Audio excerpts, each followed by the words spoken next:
Halo, Assalamualaikum warahmatullahi wabarakatuh. Perkenalkan, nama saya Muhammad Nazarudin Ali, NIM 18 19 10 10 4 dari S1 Teknik Kimia Fakultas Teknik Universitas Jember. Tujuan dari vlog ini mengenai tentang problem-problem atau masalah-masalah yang terjadi pada industri dan juga untuk memenuhi tugas ujian akhir semester dari mata kuliah Manajemen Industri kelas A dengan dosen pengampu Ibu Arisusanti STMT. Kali ini saya akan membahas soal studi kasus pada industri yang terkenal di Surabaya yang bergerak pada bidang customer goods yang ingin menerapkan sistem manajemen terpadu untuk mendapatkan sertifikasi pada 3 sistem manajemen. Yang pertama ada sistem manajemen mutu, yang kedua ada sistem manajemen lingkungan, dan yang terakhir ada sistem pada keselamatan kerja. Untuk memudahkan implementasi ketiga sistem manajemen ini, pihak manajemen Puncak ingin melakukan studi terlebih dahulu untuk mengetahui kesiapan perusahaan tersebut.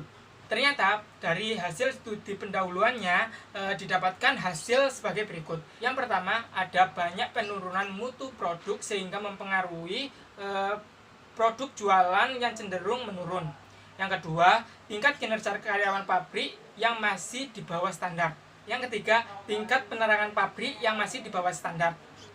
Yang keempat, tingkat kebisingan pabrik masih kelewat batas dikarenakan perangkat safety yang belum memadai. 5. Banyak kuesioner dari para pekerja yang menyatakan bahwa mereka sering merasakan penyakit yang sumbernya dari paparan debu, gas organik pabrik di tempat mereka bekerja, suhu dan tingkat kelembapan di tempat kerja yang kurang pemantauan. Dengan demikian, kondisi pabrik yang belum memadai. Dan yang terakhir ada tingginya jumlah kecelakaan kerja akibat luka atau cedera. Banyak pekerja yang mengalami cedera otot akibat kesalahan cara memindahkan barang yang berat atau pegal-pegal ringan yang dialami oleh karyawan bagian administrasi, sehingga cukup sering menimbulkan absensi bagi para karyawan. Anehnya, seluruh kecelakaan kerja yang terjadi tidak ada pelaporannya secara resmi. Pada saat dipertanyakan, maka jawaban para pekerja lapang adalah tidak apa-apa, tidak pernah ada kecelakaan kerja yang berakibat luka serius atau kematian. Dari persoalan-persoalan perusahaan tersebut, maka menimbulkan banyak pertanyaan. Di antaranya, yang pertama adalah apa yang harus dilakukan pertama kali oleh pihak manajemen Puncak untuk memperbaiki temuan-temuan yang ada pada studi pendahuluan sebelum melakukan implementasi sistem manajemen lebih lanjut kepada pabrik atau perusahaan tersebut. Pertanyaan pertama tadi menurut saya dengan cara melakukan penghilangan atau meminimalisir faktor-faktor yang menyebabkan terjadinya kecelakaan kerja atau ketidaknyamanan para pekerja di saat bekerja di lingkungan pekerjaan tersebut. Banyak faktor yang menyebabkan kecelakaan pada saat bekerja. Faktor yang paling dominan adalah faktor tempat kerja, dapat berupa kondisi peralatan, jenis industri, dan lain-lainnya.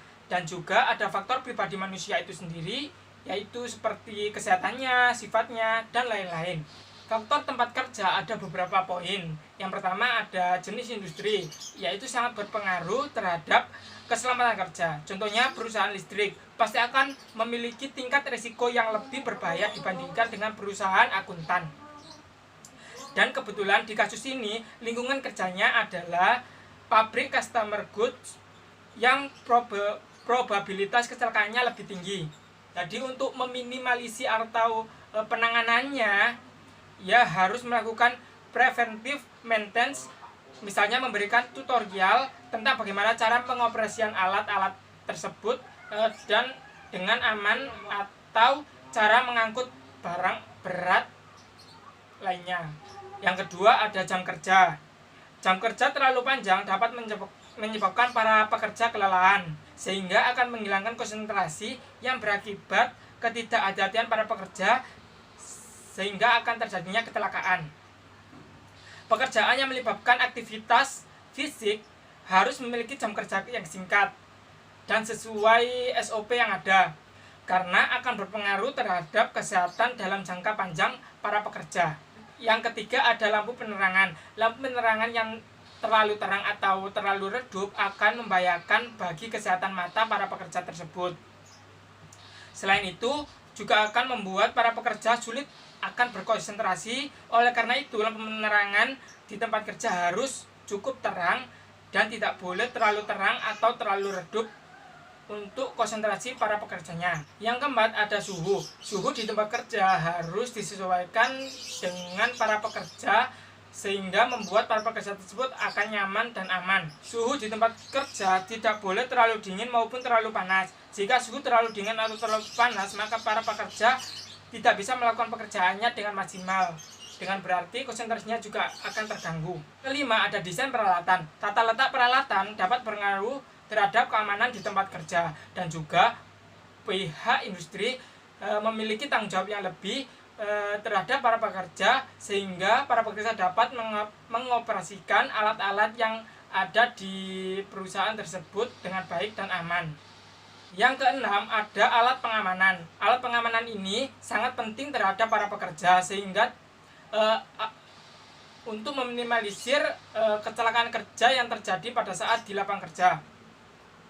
Misalnya menyediakan helm pelindung dan alat-alat keamanan lainnya. Tekanan kerja juga dapat membahayakan bagi kesehatan para pekerjanya, seperti lingkungan kerja yang tidak kondusif untuk bekerja, beban dan stres yang menumpuk membuat para pekerja kehilangan konsentrasi sehingga akan menimbulkan kecemasan di hatinya. Yang kedua, faktor pribadi. Di faktor pribadi ini ada beberapa poin juga. Yang pertama adalah para pekerja yang sering minum alkohol dan juga penyalahgunaan obat-obat terlarang. Para pekerja yang sering meminum minuman alkohol atau penyalahgunaan obat-obat terlarang dapat membahayakan diri sendiri dan juga orang lain ketika sedang bekerja. Yang poin kedua ada kemampuan kognitif. Para pekerja yang tidak memiliki kemampuan kognitif yang baik dapat membahayakan diri sendiri. Contohnya bila terjadinya gempa bumi di tempat kerja tersebut masih menggunakan lift untuk turun dan tidak menggunakan tangga darurat. Hal tersebut dapat membahayakan dirinya. Poin selanjutnya ada bidang kesehatan, yaitu para pekerja harus mengetahui kondisi dirinya sendiri. Jika ia merasa sedang sakit, sebaiknya tidak perlu memaksakan dirinya untuk bekerja yang akan membahayakan dirinya sendiri dan akan membahayakan orang lain juga. Selanjutnya adalah kelelahan. Kelelahan ini termasuk juga dengan bidang kesehatan dan juga penentuan jam kerja yang panjang tentu akan membuat pekerja kelelahan. Oleh karena itu, pekerja tidak boleh memaksakan diri untuk bekerja terus-terusan. Lebih baik beristirahat yang cukup apabila sudah merasa lelah. Selanjutnya adalah pengalaman kerja. Pengalaman kerja juga dapat menentukan keselamatan kerja. Contoh, jika pekerja baru yang belum handal dalam pengoperasian mesin-mesin yang berbahaya, maka akan dapat membahayakan dirinya dan juga orang lain ketika pada saat pengoperasian mesinnya. Usia juga mempengaruhi keselamatan kerja. Contohnya pekerja usia lanjut tidak mungkin kita memberikan pekerjaan yang memerlukan fisik yang lebih untuk pekerjaannya. Poin terakhir adalah karakteristik kepribadian. Kepribadian pekerja juga akan mempengaruhi keselamatan kerja. Contohnya saja, jika ia cepat emosi, maka konsentrasinya akan terganggu dan akan mempengaruhi tindakan-tindakan yang akan dilakukan ketika bekerja, sehingga kecelakaan kerja sangat mungkin terjadi pada saat bekerja. Untuk persoalan kedua, jika Anda seorang direktur pada perusahaan tersebut, apa yang Anda lakukan untuk mengubah kondisi yang terjadi berkaitan dengan temuan-temuan studi pendahuluan yang sudah ada tersebut? Sebelum saya menjawab lebih lanjut, seorang direktur memiliki fungsi utama untuk menjaga aktivitas organisasi yang berada di lingkungan perusahaan tersebut. Seorang direktur memiliki kekuasaan dan wewenang dari undang-undang yang mengaturnya dan dari anggaran dasar perusahaan tersebut. Direktur utama organisasi akan mengatur ulang seluruh organisasi, mulai dari manajemen kerjanya di pabrik maupun di kantornya, menerapkan aturan dan standar baru sebagaimana yang dimaksud di dalam teori pembentukan budaya organisasi. Pemimpin organisasi adalah arsitek dalam terbentuknya sebuah budaya organisasi.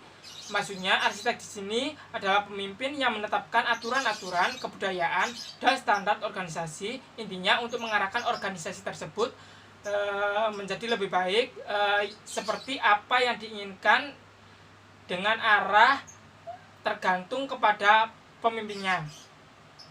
Dalam teori pembentukan kebudayaan baru, terdapat ada 3 poin. Ada unfreezing, yang artinya pencairan aturan-aturan atau kebudayaan lama, bisa juga merupakan perombakan total aturan dan kebudayaan lama.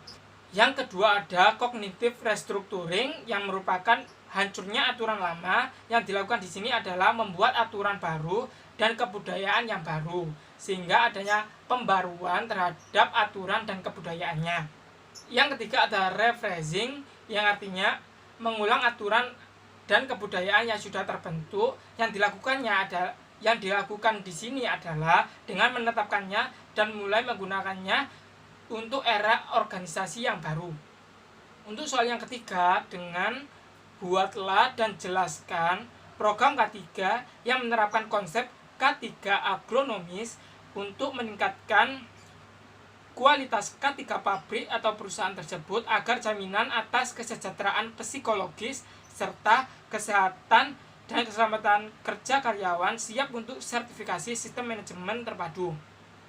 Untuk jawaban nomor 3, sistem manajemen keselamatan dan kesehatan kerja yang selanjutnya disebut dengan sistem manajemen K3 merupakan bagian dari sistem manajemen organisasi secara keseluruhan dan meliputi struktur organisasi, perencanaan, tanggung jawab, pelaksanaan, penerapan, pencapaian, pengkajian, dan pemeliharaan kebijakan K3 dalam rangka pengendalian risiko yang berkaitan dengan kegiatan kerja untuk menciptakan tempat kerja yang aman, efisien, dan produktif. Sehingga keuntungan dari program K3 tersebut adalah, keuntungan yang pertama adalah mencegah dan mengurangi kecelakaan dan penyakit yang terjadi pada saat bekerja. Keuntungan yang kedua yaitu dengan menciptakan tempat kerja yang nyaman pada saat bekerja dan menciptakan kerja yang aman terhadap kebakaran, peledakan, dan kerusakan, pada akhirnya akan melindungi investasi yang ada serta membuat tempat kerja yang sehat dan nyaman. Yang ketiga, menciptakan efisiensi dan produktivitas kerja karena menurunnya biaya kompensasi akibat sakit atau kecelakaan. Pertanyaan keempat yang merupakan pertanyaan terakhir, dengan buatlah dan jelaskan program marketing sederhana untuk pengiklanan produk pabrik atau perusahaan tersebut untuk meningkatkan penjualannya yang menurun. Untuk mempromosikan produk agar lebih laku atau meningkatkan penjualan pada produk tersebut dengan melakukan program SPP agar tidak asal menjual produk-produk yang akan berujung membuat produknya menjadi sampah atau barang yang tidak berguna. Teori manajemen pemasaran yaitu teori SPP. Yang pertama, segmenting, yang artinya menjelaskan atau memperjelaskan produk-produk yang dibuat itu untuk kalangan-kalangan yang mana, atau membagi pasar ke dalam kelompok yang lebih kecil.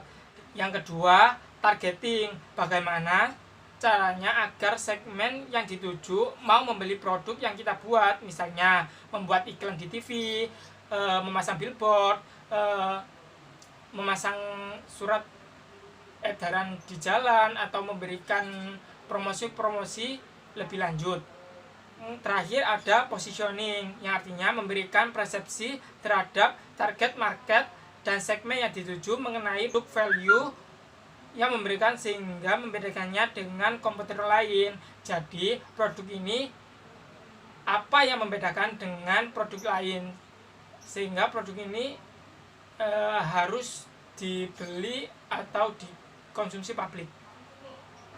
Oke, dari pertanyaan-pertanyaan tersebut saya sudah menjawab semuanya. Sekian dari saya, kurang lebihnya mohon maaf. Terima kasih. Wassalamualaikum warahmatullahi wabarakatuh.